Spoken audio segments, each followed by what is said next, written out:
મુન્ની બેન છે, હું દફન ગામથી આવું છું. તારું નામ શું છે બેટા? ભીમરાબેન. શું તારા શું થાય છે આ? શું તકલીફ પડી રહી છે અત્યારે હાલમાં?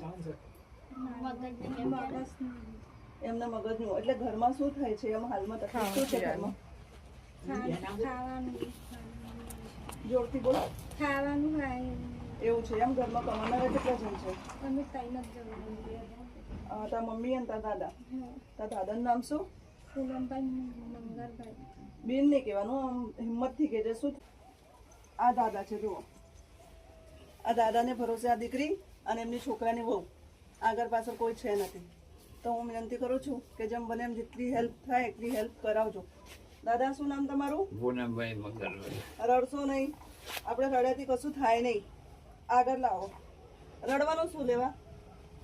બધા તમારા માટે બેઠા છે, બરોબર? હિંમત નહીં હારવાનું.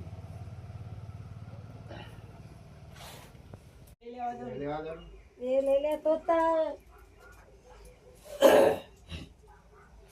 ખાલી 2-3 પ્રશ્ન બોલો. બોરિયા પોતર.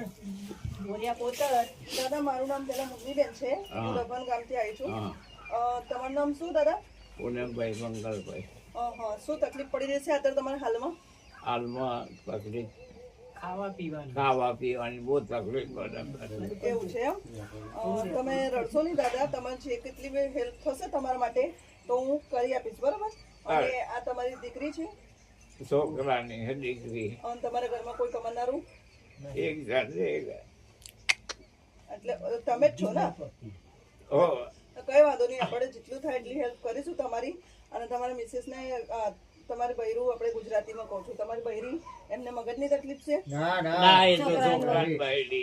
છોકરાને બહુ છે એમ? એટલે તમારે ઘેરથી કોઈ છે નહીં? ના, કોઈ નહીં.